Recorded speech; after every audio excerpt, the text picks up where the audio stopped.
بسم اللہ الرحمن الرحیم۔ شروع اللہ کے نام سے جو بڑا مہربان نہایت رحم والا ہے۔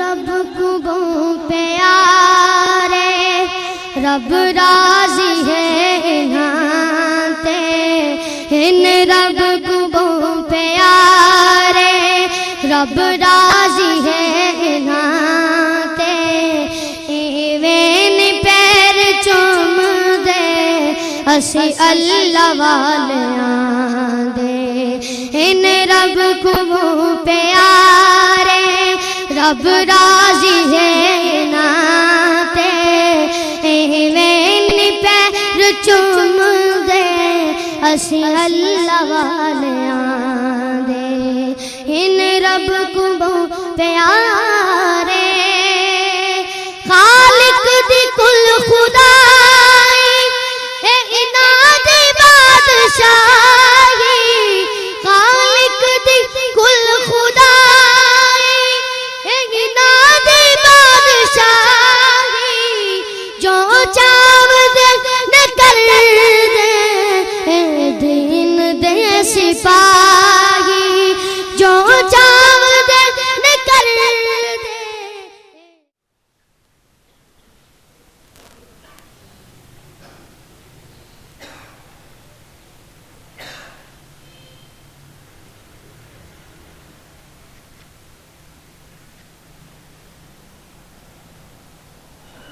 الحمد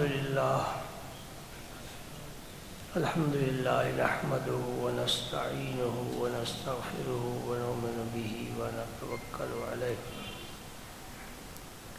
يهده الله فلا مضل له ومن يضلل فلا هادي له، ونشهد أن لا إله إلا الله وحده لا شريك له، ونشهد أن سيدنا ومولانا محمدا عبده ورسوله الذي أرسله الله بالحق بشيرا ونذيرا وداعيا إلى الله بإذنه وسراجا منيرا، أشهد أنه صلى الله تعالى عليه وسلم بلغ الرسالة ونصح الأمة وكشف الغمة وجلى الظلمة وجاهد في سبيل الله وعبد ربه حتى أتاه اليقين، اللهم صل على سيدنا محمد وعلى آل سيدنا محمد وبارك وسلم، أما بعد فأعوذ بالله من الشيطان الرجيم، بسم الله الرحمن الرحيم،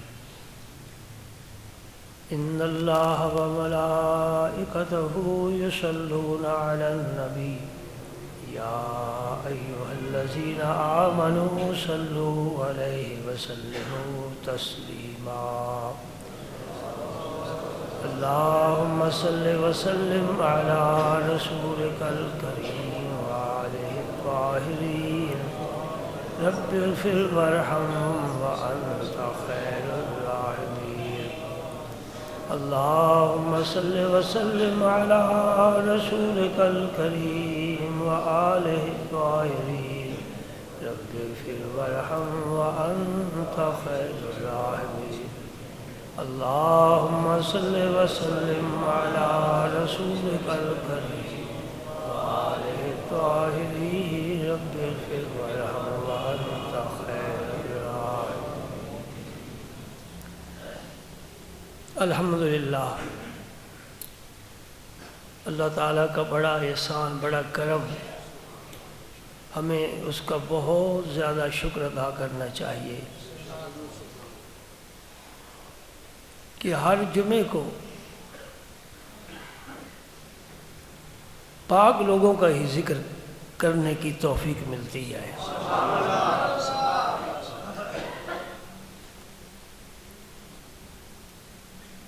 اللہ کے حبیب،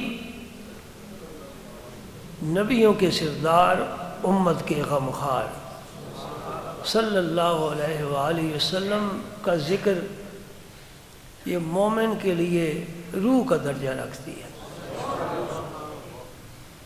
پھر جب حضور سے محبت ہوگی تب ہی حضور کا ذکر بھی ہوگا، محبت کے بغیر ذکر نہیں ہو سکتا۔ تو جب جس ذات سے محبت ہوگی اس کے ساتھ ہر وہ چیز نسبت رکھنے والی اس سے بھی محبت ہوگی۔ حضور کے صحابہ سے بھی محبت، حضور کے پیغام اور دین سے بھی محبت، حضور کی آل پاک سے بھی محبت، حضور کے ازواج مطہرات سے بھی، بلکہ امت کے ہر اس فرد سے محبت ہے جو نبی کا وفادار ہے۔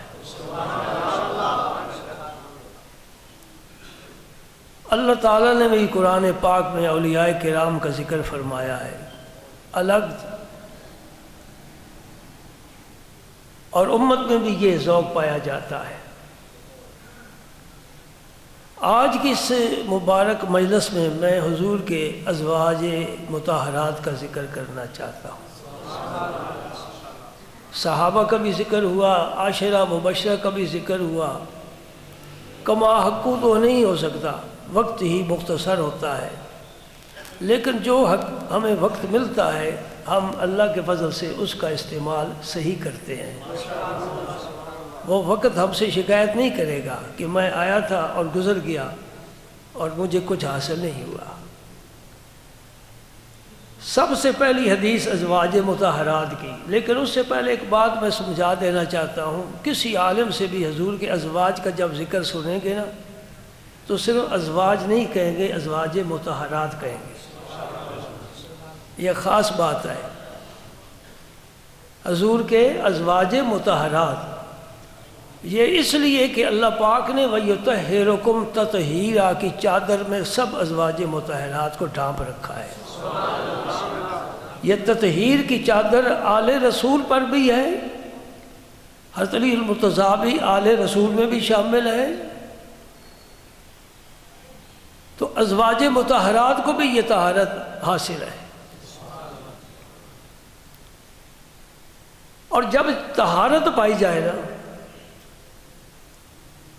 دیکھو نا، آپ وضو کرتے ہیں، غسل کرتے ہیں، طہارت حاصل کرتے ہیں نماز کے لیے، اگر جسم کا ایک بال بھی خشک رہ جائے جہاں پانی نہیں پہنچا، نہ وضو مکمل نہ غسل مکمل۔ بات ذہن میں رکھیں، طہارت تب مکمل ہوتی ہے کہ بال کا چوتھا حصہ، پانچواں حصہ، چھٹا حصہ، 10واں حصہ اگر وہ بھی خشک رہ جائے وضو نہیں ہوتا۔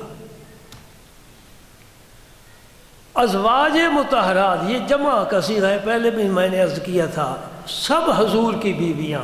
کتنی بیویاں تھیں حضور کی؟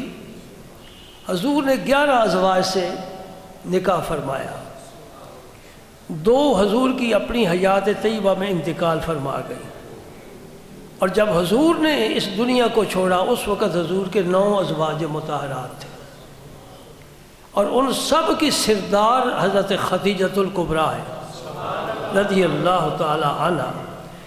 حضور کی عمر 25 سال تھی اور خدیجۃ الکبریٰ کی عمر 40 سال تھی، اور 2 دفعہ بیوہ ہو چکی ہیں۔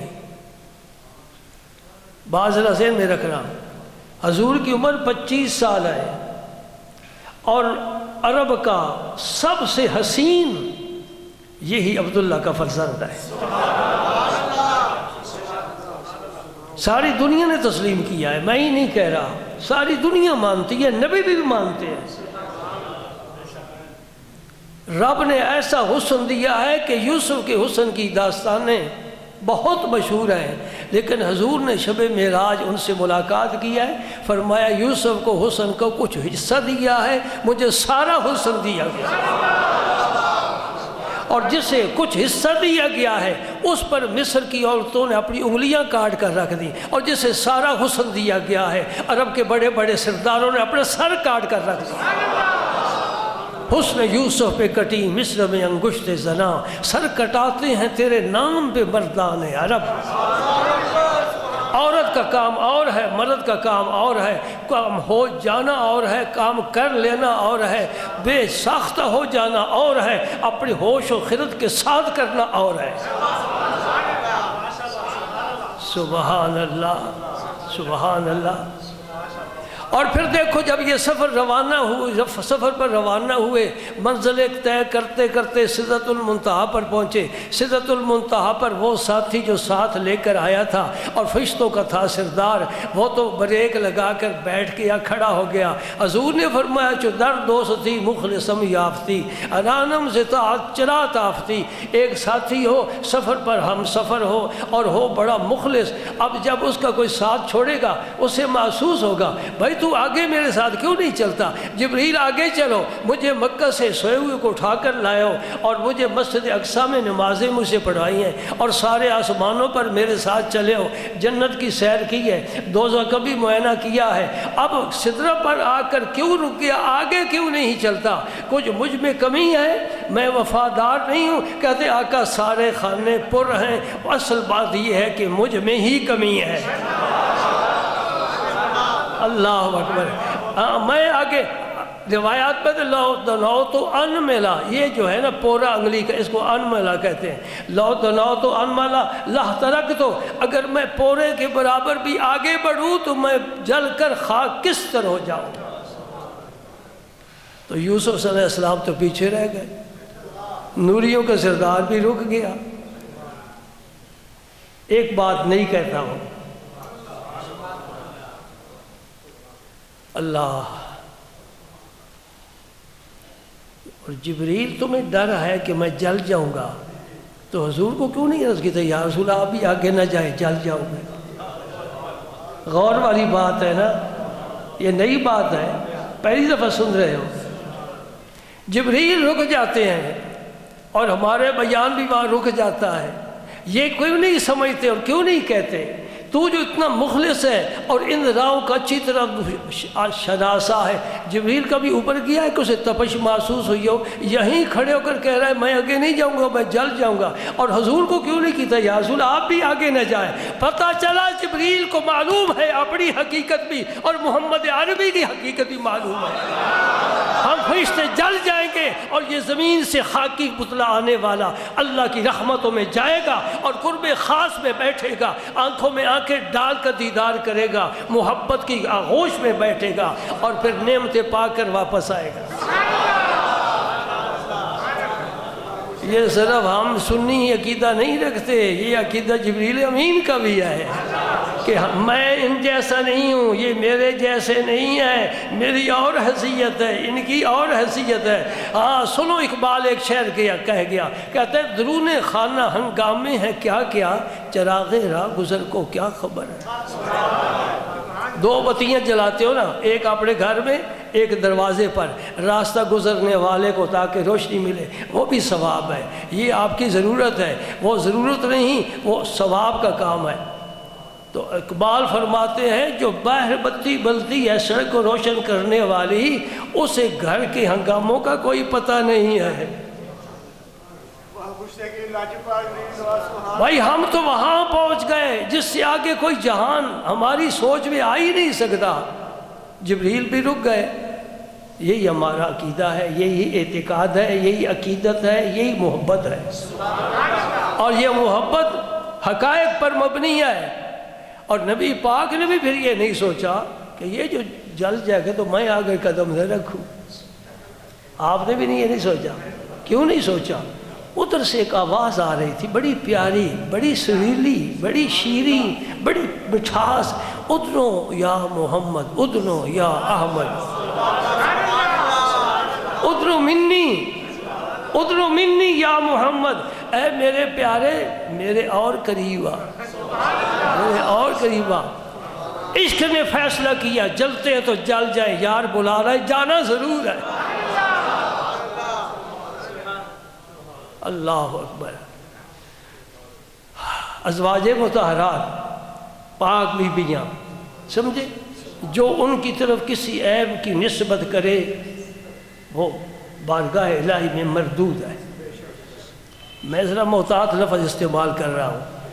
وہ تو ازواج مطہرات پر، خصوصاً ام المومنین عائشہ صدیقہ پر اور صحابہ کرام پر، خصوصاً خلفائے راشدین باستثناء علی المرتضیٰ، تینوں صحابہ پر لعنت بھیجتے ہیں. عائشہ صدیقہ کو بھی وہی بات کہتے ہیں جو منافقین نے کہی تھی کہ معاذ اللہ معاذ اللہ معاذ اللہ معاذ اللہ الیاذ باللہ، کہ یہ پاک نہیں تھیں. ان سے بہت بڑا جرم ہوا ہے. یہ منافقین نے کہا ہے. منافقین نے کہا، اللہ پاک نے سورہ نور نازل فرمائی اور اس میں 18 آیتیں عائشہ صدیقہ کی شان میں آئی.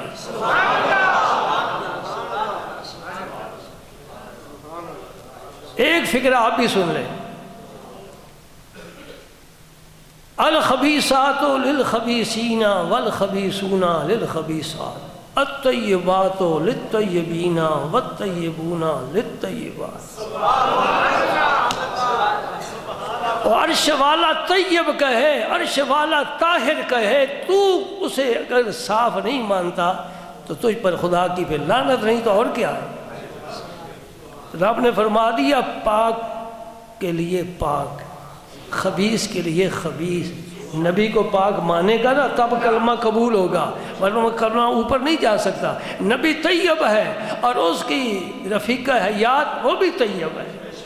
اولئک مبرؤون، اللہ پاک فرماتے ہیں یہ ہر عیب سے پاک ہے نبی کے گھر میں، تب ہی تو میں لایا ہوں. انشاءاللہ حدیثیں آئیں گی تو آپ کا ذوق تازہ ہو جائے گا. پہلی حدیث سنو، اس کے راوی حضرت خود حضرت علی المرتضیٰ ہے رضی اللہ تعالیٰ عنہ. سمعت رسول اللہ صلی اللہ علیہ وسلم یقول خیر النساء مریم بنت عمران وخیر النساء خدیجہ بنت خویلد. نبی پاک صلی اللہ علیہ وسلم فرماتے ہیں، علی المرتضیٰ فرماتے ہیں میں نے خود سنا ہے، ان کانوں کے ساتھ حضور نے فرمایا اپنے زمانے کی عورتوں میں سے بہترین عورت حضرت مریم بنت عمران ہے، اور اپنے زمانے کی تمام عورتوں سے افضل اور خیر خدیجۃ الکبریٰ ہے.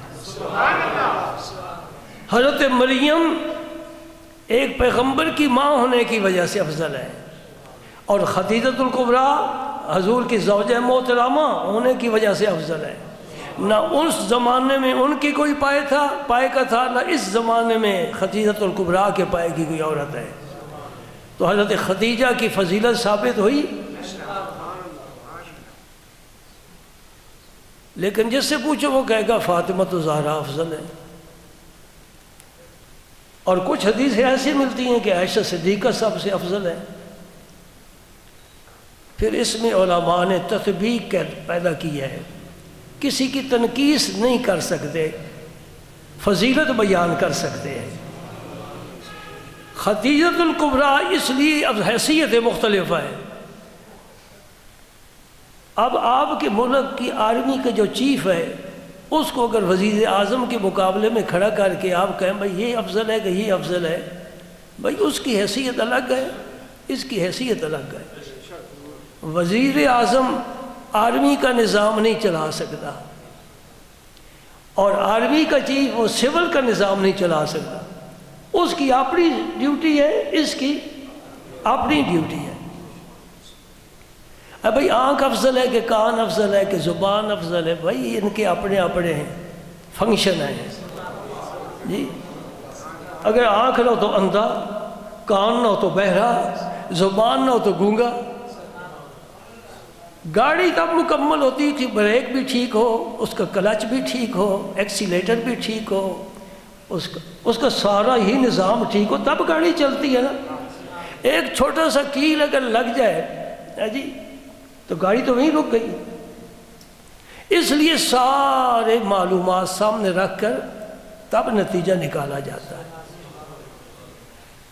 خدیجۃ الکبریٰ رضی اللہ تعالی عنہ کئی وجوہ سے افضل ہے. ذاتی طور پر، مثلا سب سے پہلے عورتوں میں سے ایمان لانے والے، قربان جاؤ۔ جی تو چاہتے ہیں کہ تفصیل کے ساتھ ذکر کریں، لیکن سفر میرا بڑا لمبا ہے، ہر اسٹیشن پر میں رک کر ناشتے نہیں کر سکتا، منزل تک پہنچنا ہے۔ خدیجہ الکبریٰ نہایت مالدار خاتون تھی مکہ مکرمہ میں، تو تجارت کے لیے قافلے مکے والوں کے شام جایا کرتے تھے۔ یہ مختلف لوگوں کو اپنی طرف سے دولت دے کر، روپیہ دے کر کہتی جاؤ، کچھ نفع تمہارا کچھ میں ہمارا۔ اس طرح تجارت، خاتون خود نہیں جا سکتی تجارت کے لیے، ان کا ایک غلام بھی تھا، وہ بھی ساتھ جاتا۔ ایک دفعہ ایسا اتفاق ہوا کہ نبی کریم صلی اللہ علیہ وسلم ان کی طرف سے تجارت کے لیے چلے گئے۔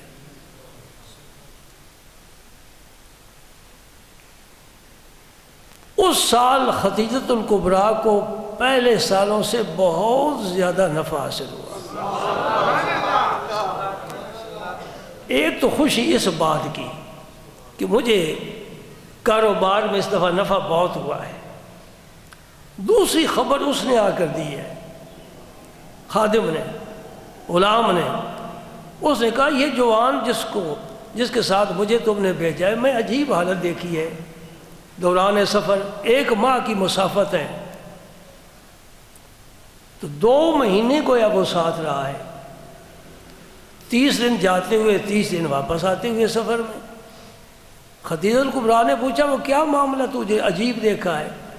کہنا میں نے پورے سفر میں دیکھتا ہے جب دھوپ میں چلتے تھے تو بادل سایہ کر لیتا تھا۔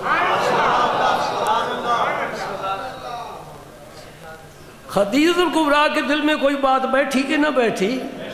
یہ ہم نے آج تک نہیں سنا معاملہ، کبھی بادل آ جاتے ہیں سایہ کر لیتے ہیں۔ یہ جو کہہ رہا ہے کہ جہاں دھوپ ہوتی تھی چلتے تھے، سائے میں بیٹھتے تھے تو بادل غائب ہو جاتے تھے، جب دھوپ میں نکلتے تھے تو بادل سایہ کر لیا کرتے تھے۔ دل میں بات بیٹھ گئی، سبحان اللہ۔ دوسری بات یہ کہ منافع بہت زیادہ آیا۔ تیسری بات ہے کہ ان کا کردار جو غلام کے ذریعے خدیجہ الکبریٰ کو پہنچا، وہ حیران کن ہے کہ عرب میں تو ایسا کوئی شخص نہیں کہ جو شراب نہ پیے، جس کی آنکھ میلی نہ ہو، جو جھوٹ نہ بولے، جو خیانت نہ کرے۔ یہ کوئی انوکھا جوان ہے۔ تو خدیجہ الکبریٰ نے اس بنیاد پر آپ سے نکاح کیا اور سارا مال حضور پر خرچ کیا ہے۔ دوسری وجہ یہ، نبی کریم صلی اللہ علیہ وسلم کے 4 صاحبزادے اور 4 صاحبزادیاں، یہ حضور کی اولاد ہے، 8 صاحبزادے، صاحبزادیوں سمیت 8۔ ان میں سے 7 صاحبزادے، 7 صاحبزادے نہیں کہوں گا، 3 صاحبزادے اور 4 صاحبزادیاں، 7 اولادیں، یہ حضور کی خدیجہ الکبریٰ کے بطن سے پیدا۔ میں اہل سنت الجماعت کا اتنا ایک غلام خادم ہوں۔ اہل سنت کو کوئی اس میں اختلاف نہیں، کوئی تردد نہیں، بات تو ان کی کرتے ہیں جو حضور کی صرف ایک بیٹی مانتے ہیں اور 3 کا کرتے ہیں انکار۔ بس چلتے چلتے ایک حوالہ تم بھی یاد کر لو، ان کی کتاب ہے شیعہ لوگوں کی اصول کافی۔ کتاب کا نام کیا ہے؟ کسی سے پوچھ لینا یہ کیسی کتاب ہے، کہے گا جی اس پر تو سارے ہمارے دین کا دار و مدار ہے، یہ بہت اہم کتاب ہے۔ الحمدللہ آپ کے اس ادارے کی لائبریری میں وہ کتاب موجود ہے، عربی میں ہے نا، ترجمہ بھی اس کا چھپ گیا ہے۔ تو اصول کافی میں لکھا ہوا ہے، ان آنکھوں نے دیکھا ہے پھر یہ زبان بتا رہی ہے۔ سنی سنائی بات نہیں ہے، میں نے اوپر حوالہ لکھا ہوا ہے، کوئی دیکھنا چاہے دیکھ سکتا ہے، کسی کو آپ دکھانا چاہے دکھا سکتے ہیں۔ تمہارے مذہب کی سچی کتاب وہ کہتی ہے کہ حضرت خدیجہ الکبریٰ کے بطن سے حضور کی 4 صاحبزادیاں پیدا ہوئیں۔ تو کیسے کہتا ہے کہ 1 صاحبزادی ہے اور 3 صاحبزادے؟ اور ایک صاحبزادے جن کا اسم مبارک تھا ابراہیم، وہ شیر خارگی کی حالت میں ہی دنیا سے پردہ فرما گئے۔ ان کی والدہ حضرت ماریہ قبطیہ ہیں، وہ لونڈی تھی حضور کی۔ یہ ذہن نشین رکھنے والی بات ہے۔ حضور کے صاحبزادے کتنے؟ 4، اور صاحبزادیاں 4، اور ایک صاحبزادے کے علاوہ باقی ساری اولاد حضرت خدیجۃ الکبریٰ کے بطن سے ہے۔ اب حضور ان کی تعریف فرما رہے ہیں کہ یہ بہترین، اپنے زمانے میں بہترین خاتون ہے خدیجۃ الکبریٰ۔ نبی کریم صلی اللہ علیہ وسلم کبھی کبھی بکری ذبح فرماتے اور خدیجۃ الکبریٰ سہیلیوں میں گوشت ان کے گھروں میں بھیجا کرتے تھے کہ تم خدیجہ کی سہیلی ہو۔ اس کا معنی یہ ہوا کہ جو رفیق سفر ہو، دنیا سے چلا جائے پھر بھی اس کے حقوق ہوتے ہیں۔ بیوی مر جائے تو شوہر پر اس کے حقوق باقی رہ جاتے ہیں۔ اس کے لیے اصالِ ثواب کرنا اور اس کی سہیلیوں میں کچھ نہ کچھ تحفے تحائف بھیجتے رہنا، یہ انسانیت کا تقاضا ہے اور یہ حضور کی سنت ہے۔ اور ایک حدیث بھی ساتھ سن لو تو میرا خیال ہے بڑا لطف آئے گا، مجھے آئے گا، آپ کو بھی انشاءاللہ آنا چاہیے۔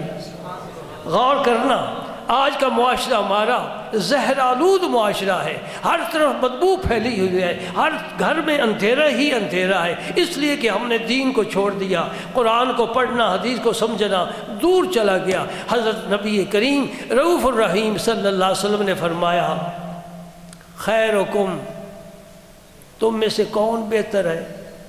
یہ مور تو میرے پیغمبر کے پاس ہے، اللہ کے پاس ہے۔ اللہ جسے کہے اچھا ہے وہ اچھا ہے، اللہ کا رسول جسے کہے اچھا ہے وہ اچھا ہے۔ ہم اپنے اعمال صالحہ کی وجہ سے اپنے آپ کو اچھا نہیں کہہ سکتے، اللہ نہ اچھا کہے۔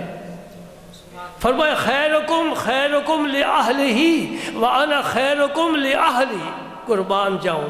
فرمایا تم میں سے بہترین وہ شخص ہے جو اپنے گھر والوں کے لیے بہترین ہے، اور میں اپنے گھر والوں کے لیے بہترین ہوں۔ حضور نے فرمایا میں اپنے گھر والوں کے لیے کیسے بہتر تھے؟ 9 ازواج مطہرات ہیں، ایک بھی زوجہ محترمہ کو حضور کی ذات سے کبھی شکایت نہیں ہوئی۔ یہ معجزہ نہیں ہے تو اور کیا ہے؟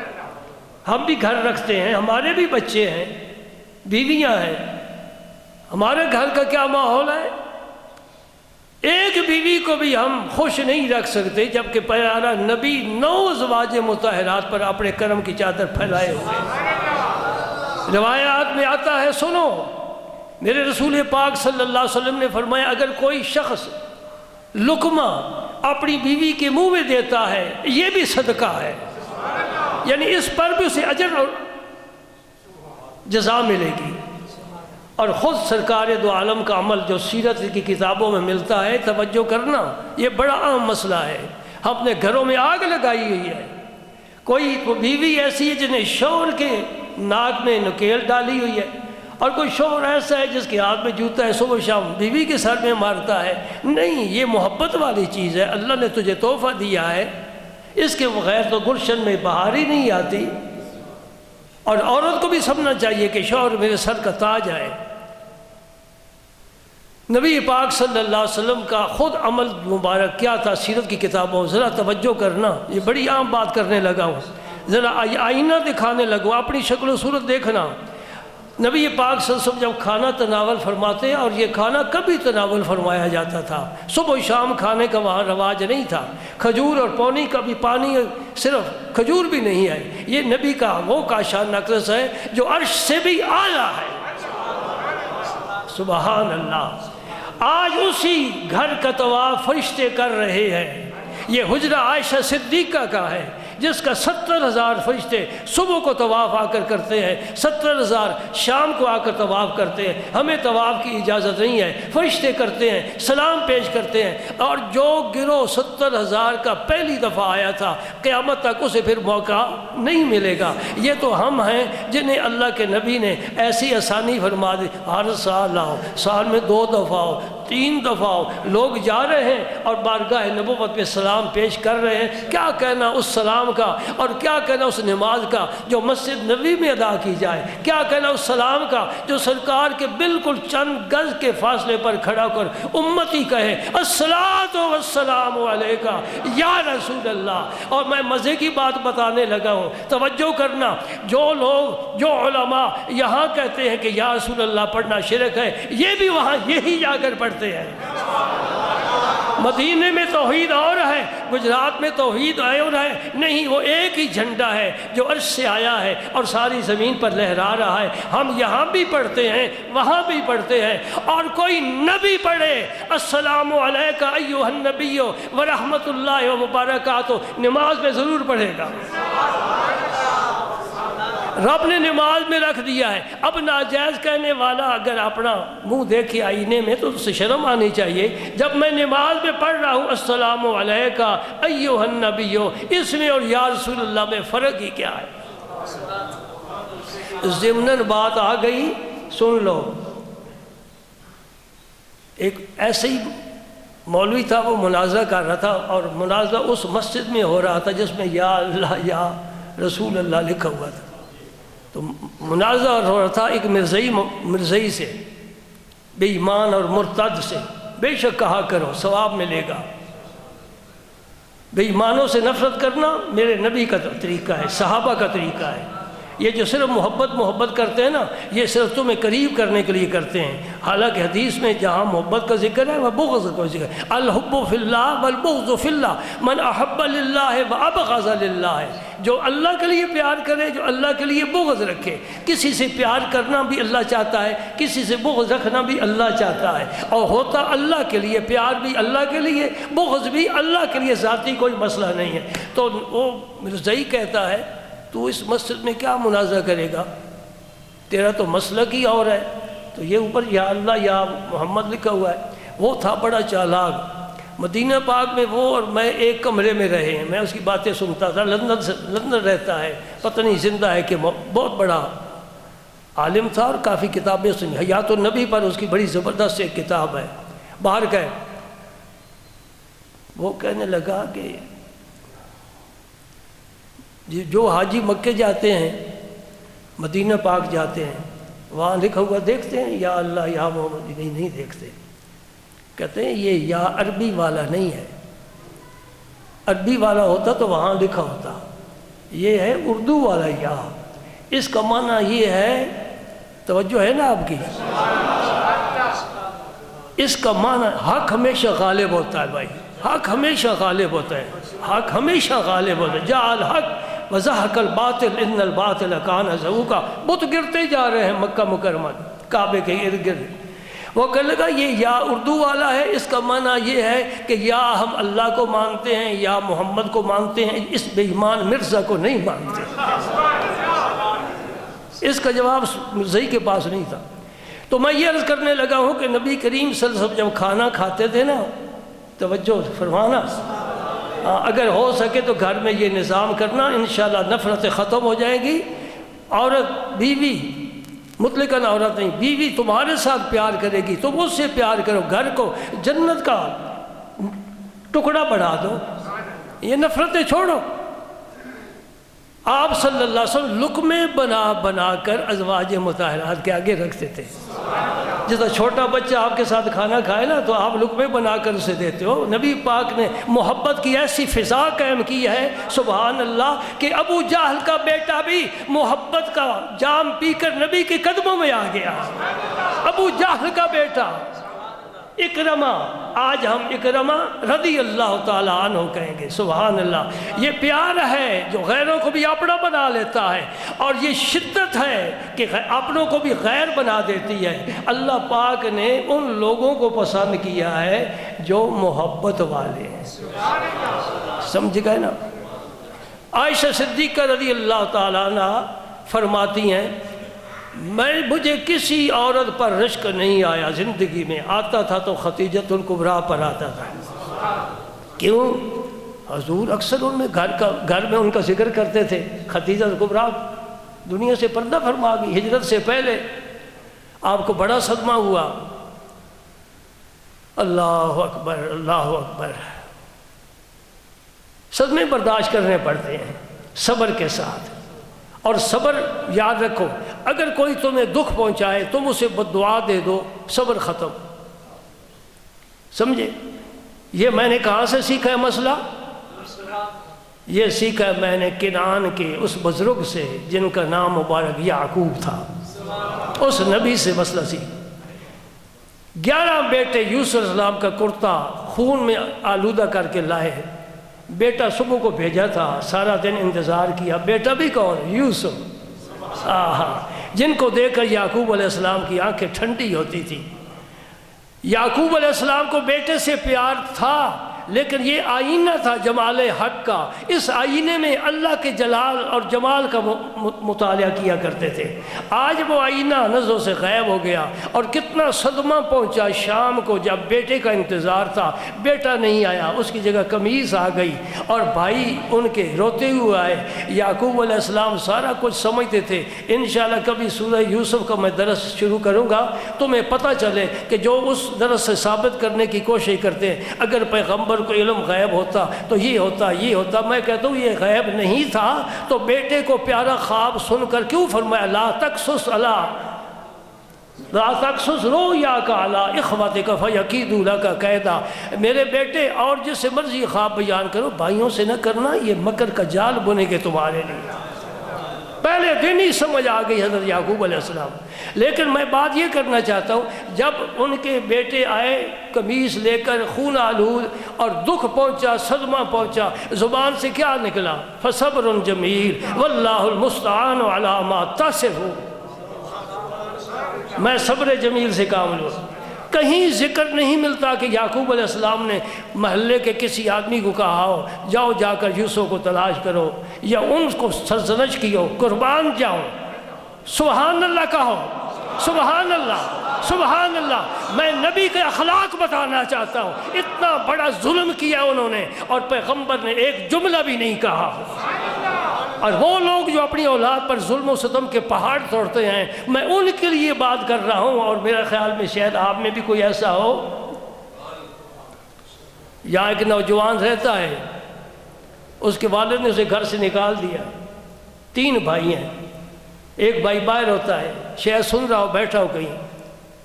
وہ جب آیا تو والد کو ملنے گیا. والد نے پسٹل نکال لیا، کہتا جاتا ہے کہ گولی ماروں. استغفر اللہ استغفر اللہ.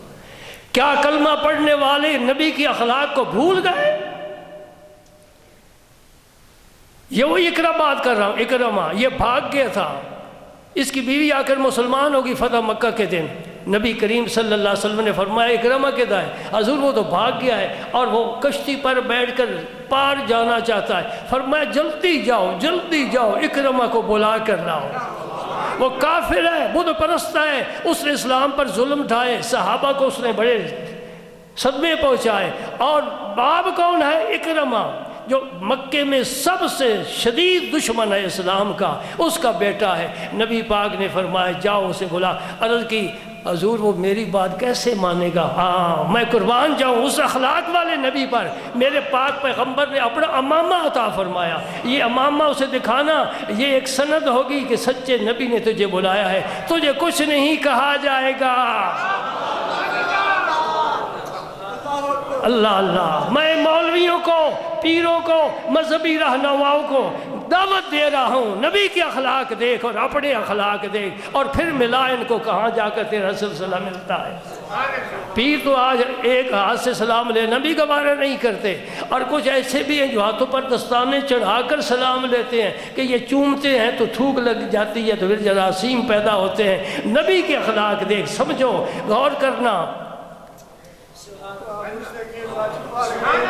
حضرت اکرمہ کی بیوی تیز رفتار اونٹ پر چڑھی اور وہاں پہنچی.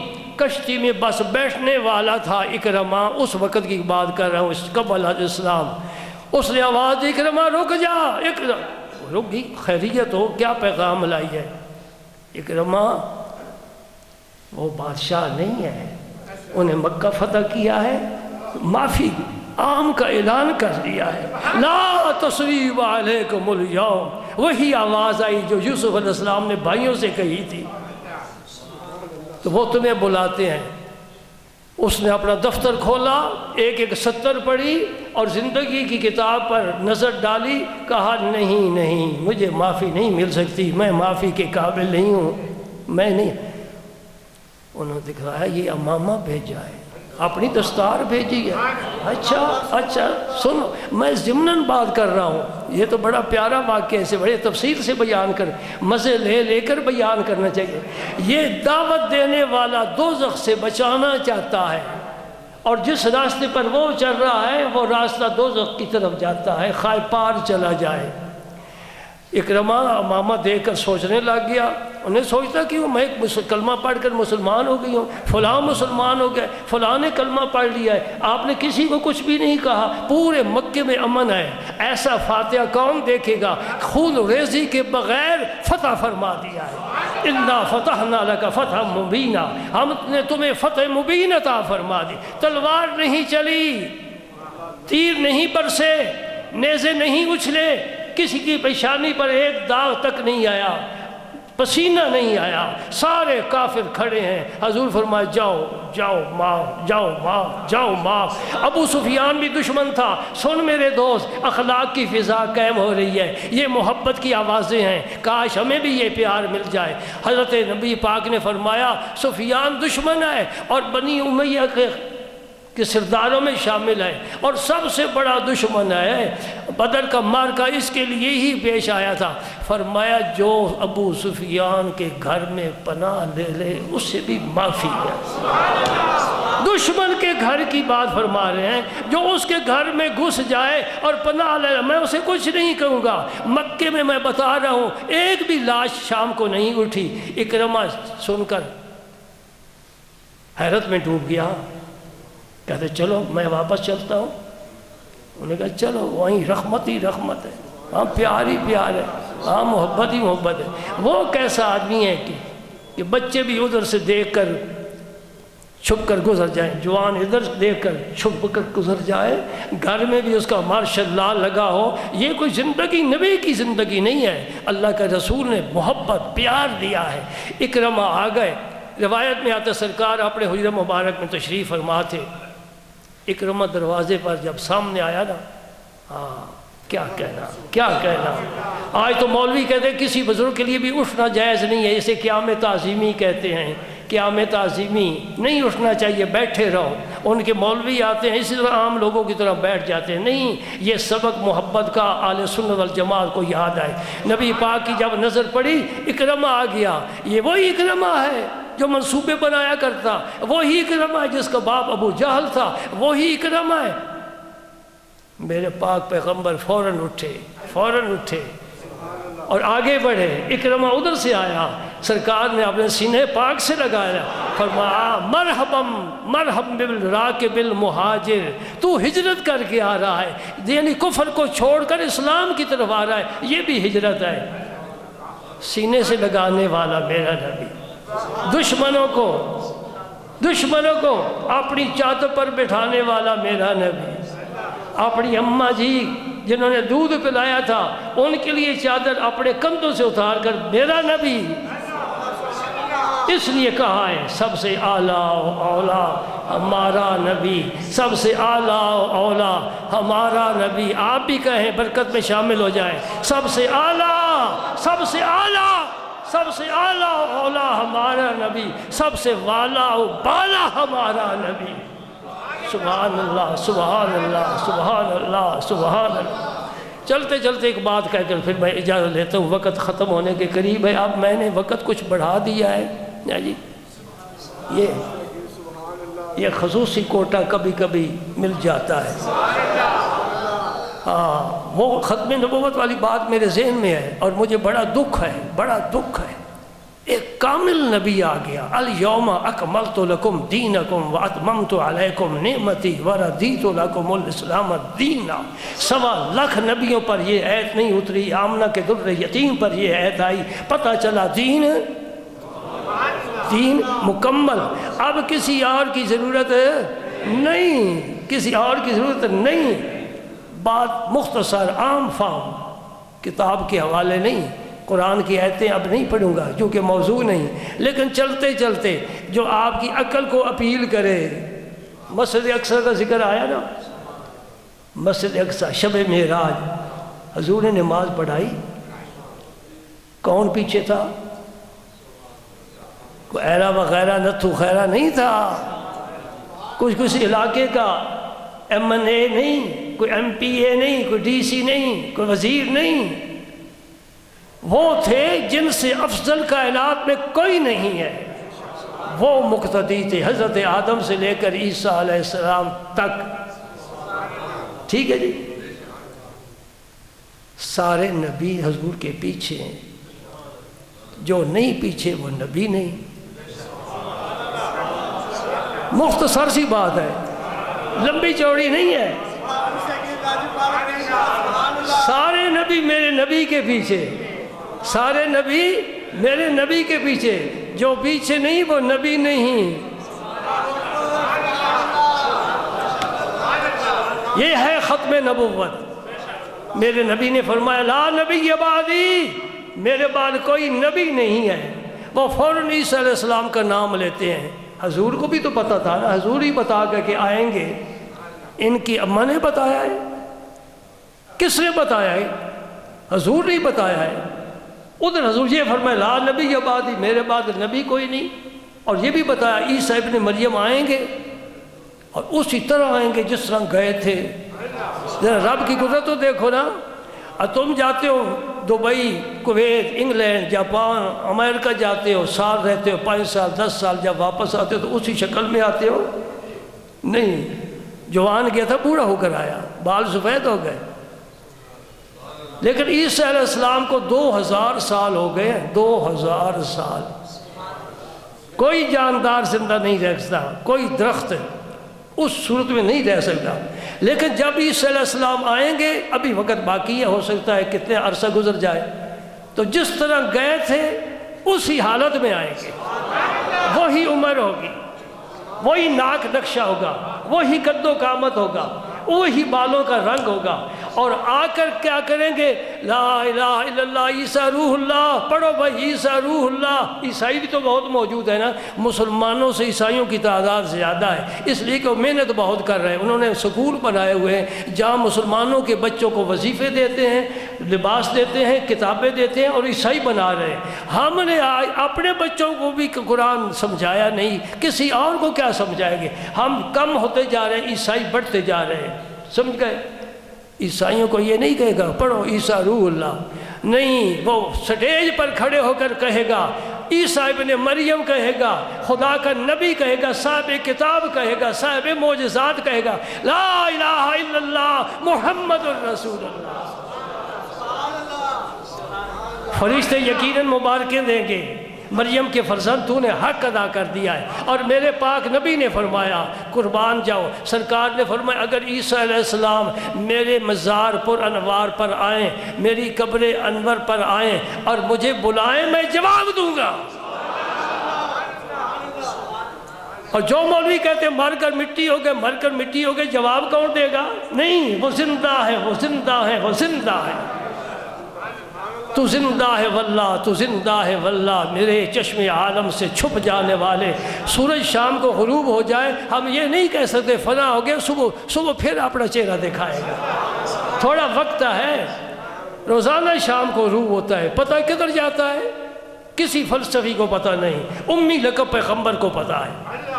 نبی پاک نے فرمایا ہر رات کو شام کو یہ عرش کے نیچے رب کو سجدہ کرتا ہے. سورج عرش کے نیچے رب کو سجدہ کرتا ہے اور پھر صبح طلوع ہونے کی اجازت مانگتا ہے.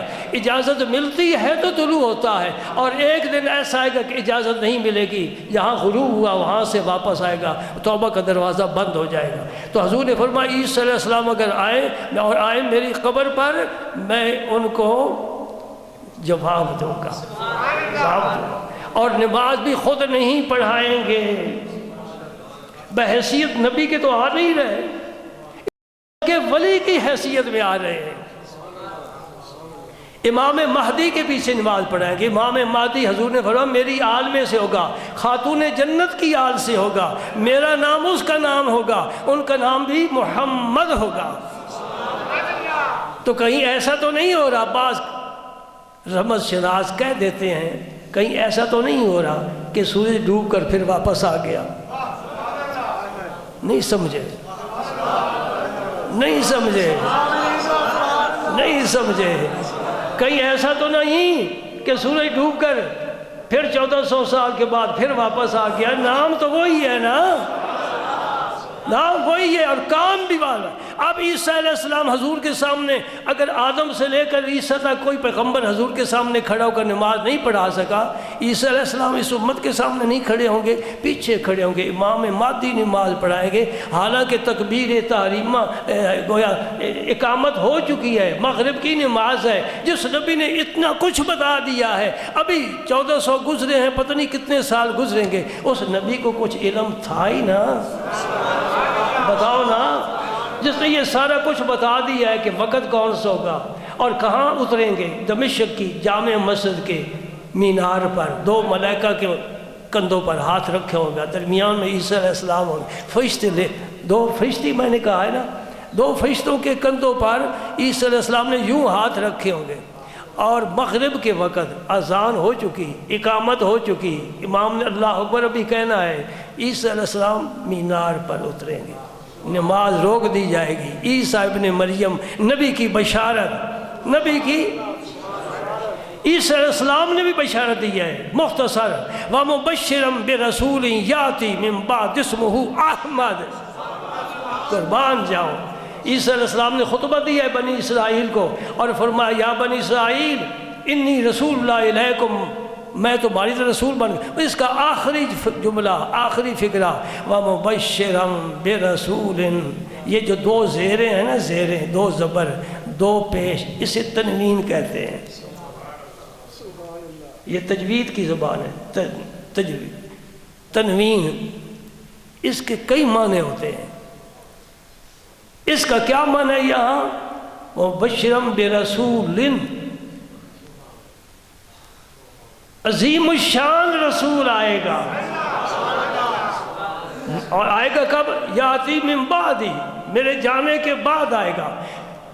یاد رکھو اب بات سے بات نکلتی ہے میں کیا کروں, لیکن ماشاءاللہ بیٹھے سکون سے ہو, نہ گرمی ہے نہ سردی ہے, یہ موسم جنت کا ہے. جنت میں نہ گرمی ہوگی نہ سردی ہوگی. اللہ اکبر, اللہ اکبر. میں کیا کروں, میری اب پیار اور محبت مجھے کھینچ کھینچ کر پتہ نہیں کہاں سے کہاں لے جا رہا ہے. ہر نبی پہلے نبی کا مصدق ہوتا ہے اور بعد میں آنے والے نبی کا مبشر ہوتا ہے. یہ اصول یاد رکھو. عیسیٰ علیہ السلام نے فرمایا مصدقا ما بین یدی من التوراۃ, یہ موسیٰ علیہ السلام کی تصدیق فرمائی جو پہلے گزر چکے ہیں, اور حضور بعد میں آنے والے ہیں, ان کے لیے بشارت کا لفظ استعمال ہوا ہے. ہمارے نبی پاک صلی اللہ علیہ وسلم نے پہلے گزر ہوئے سب نبیوں کی تصدیق فرمائی ہے. فلاں بھی سچا نبی, فلاں بھی سچا, فلاں بھی سچا, فلاں بھی سچا, سب کی تصدیق فرمائی ہے. اور اپنے بعد آنے والے کسی نبی کی بشارت نہیں تھی. پتہ کیا چلا؟ میں ختم نبوت کی بات کر رہا ہوں. پتہ چلا کہ نبی سے پہلے جتنے نبی آئے وہ تو سچے ہیں, اور نبی کے بعد کوئی نبی آنے والا ہوتا حضور بشارت دیتے. چونکہ حضور نے بشارت نہیں دی, پہلے سچے بعد میں آنے والا جھوٹا. نہیں سمجھے؟ بعد میں آنے والا جھوٹا. ایک اور بات بھی سنتے جاؤ, شاید پھر موقع ملے نہ ملے, زندگی کا آخری بھی سفر تو ہو سکتا ہے نا. کیا بات ہے؟ سورہ باقرہ شروع کرو. الف لام میم ذالک الکتاب لا ریب فیہ. آگے چلو. وَيُؤْمِنُونَ بِمَا أُنزِلَ إِلَيْكَ وَمَا أُنزِلَ مِن قَبْلِكَ وَبِالْآخِرَةِ هُمْ يُوقِنُونَ. اکثر لوگوں کو یاد ہوتی ہے. قرآن سے پیار کرو, قرآن سے پیار کرو, پڑھو, ضرور پڑھو, اور ترجمے کے ساتھ پڑھو. یہ بہت سی بیماریوں کا بھی علاج ہے. جو کہتے ہیں گھر میں سکون نہیں, سب کچھ ہے, میں کہتا ہوں قرآن پڑھ, تجھے سکون کیوں نہیں ملتا؟ ترجمہ پڑھ, شیطان تو اسے کیوں دور نہیں ہوتا؟ دو قسم کی وحی کا ذکر فرمایا اللہ پاک نے، دو قسم کی وحی، بے شک جا کر گھر ترجمہ بھی پڑھنا۔ یؤمنون بما انزل الیک، ایمان لاتے ہیں اس وحی پر جو آپ کی طرف اتاری گئی، وما انزل من قبلک، اور اس وحی پر ایمان لاتے ہیں جو آپ سے پہلوں پر اتاری گئی، وہ سارے نبی ہو گئے۔ کیا تیسری وحی کا بھی کوئی ذکر ہے کہ وہ ایمان لائیں گے اس وحی پر جو آپ کے بعد اتاری جائے گی؟ پتہ چلا کیا پتہ چلا؟ سچے ہیں جھوٹے۔ وہ جو مناظرہ تھا نا، میں اس کی پھر ایک دفعہ بات کر کے بات ختم کرتا ہوں، جو تھا نا مرزائیوں کا مناظر بڑا تیز ترار، اس کے سامنے دوسرے مناظر نے ازالت الاوہام کا حوالہ دیا۔ سنو، یہ کتاب کا نام ہے، یہ غلام محمد قادیانی نے لکھی ہے، جس نے نبوت کا دعویٰ کیا ہے۔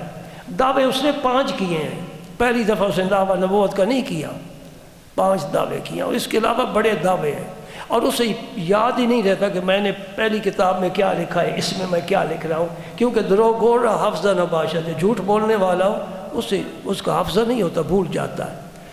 تو مولانا صاحب نے حوالہ پیش کیا اس کتاب کا جو مرزا غلام احمد قادیانی نے لکھا ہے۔ تو وہ مرزائی جو مناظر تھا وہ کہنے لگا کہ جو شرائط مناظرے کی طے ہوئی ہیں اس میں یہ ہے کہ قرآن و حدیث سے باہر نہیں جانا، جو بات کرو یا قرآن سے کرو یا حدیث سے کرو۔ جو ہمارے مناظر تھے نا اہل سنت والجماعت کے، انہوں نے کہا کہ یہ کتاب تمہارے مرزا صاحب کی ہے اور تم اسے نبی سمجھتے ہو، تو یہ کتاب پھر تمہارے نزدیک حدیث کی کتاب ہوئی نا؟ نہیں سمجھے؟ میں حدیث سے باہر نہیں گیا، ہمارے نزدیک نے صحیح، تمہارے نزدیک تو یہ حدیث کی کتاب ہے کہ وہ نبی نے جو لکھی ہے، حدیث کی کتاب ہے، تو میں حدیث کا حوالہ دے رہا ہوں۔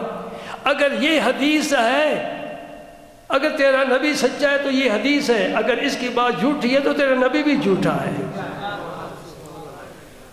دوستو تمہیں مبارک ہو، اللہ نے تمہیں بہترین عقیدہ عطا فرمایا، اللہ تعالیٰ اس پر استقامت بھی عطا فرمائے، اور ساتھ یہ بھی دعا کرو، صرف زبان سے دعا نہ کرو، دل سے وعدہ کرو کہ اے اللہ جس طرح تو نے ہمیں عقیدہ بہترین دیا ہے اسی طرح ہمیں عمل بھی بہترین عطا فرما۔ یہ عقیدہ بڑا کمزور ہوتا ہے جس کے ساتھ عمل کی طاقت نہ ہو۔ عمل فانوس کی طرح عقیدے کی شمع کو حفاظت دیتا ہے، اور آندھیاں چل رہی ہیں، جس کے شمع کے ارد گرد فانوس ہوگا تو شاید بچ جائے، فانوس نہ ہوا تو ہوا کا کوئی جھونکا کسی وقت بھی بجھا سکتا ہے۔ اور اچھے لوگوں کی صحبت اختیار کرو، اچھے لوگوں کو ہی، نیک ہو، عالم ہو، پرہیزگار ہوں، پابند شرع ہوں، اخلاص والے ہوں، دین کی بات سمجھانے بجھانے والے ہوں، ان کے ساتھ رابطہ رکھو، پیوستہ رہے شجر سے، امید بہار رکھ۔